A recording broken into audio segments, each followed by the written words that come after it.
Is India a more intolerant country today than when it first gained independence? Author Salman Rushdie says yes, it is.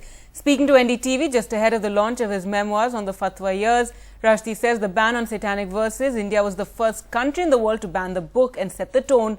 And since then, the state has failed to protect artists or free speech, from attacks on art galleries to recent sedition cases against cartoonists. Rushdie says India is no longer Nehru's country.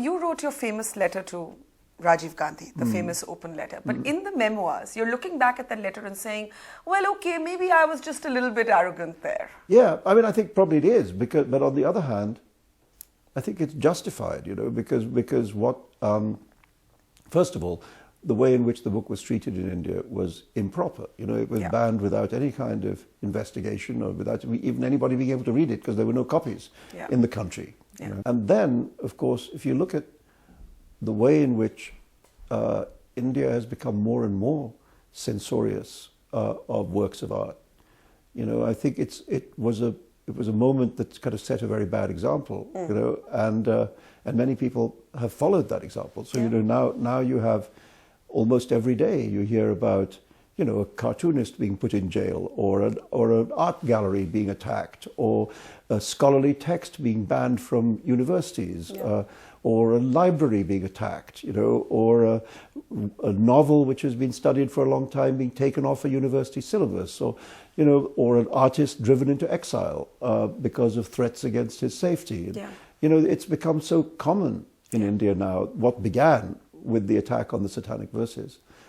And it's so strange because, I mean, you know, we all have read these letters that, you know, that Nehru used to write to the British attacking censorship and saying how badly it reflected on the censoring person, you know.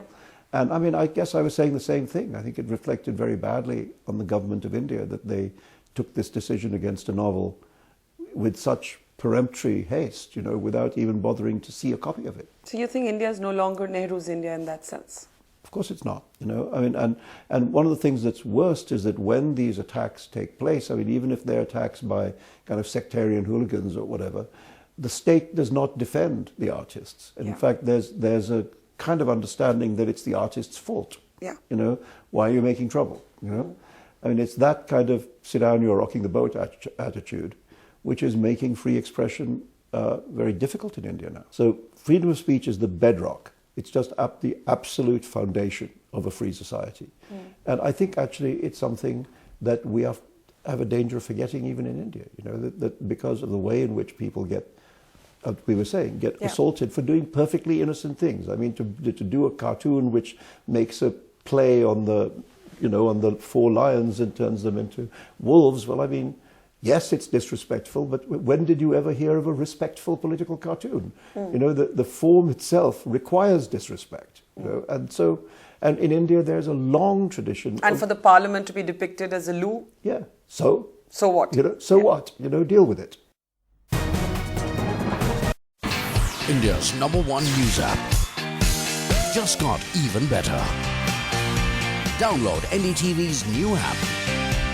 Fully optimized for retina display, full screen view, faster response time, and Sudoku. NDTV's new iPad app.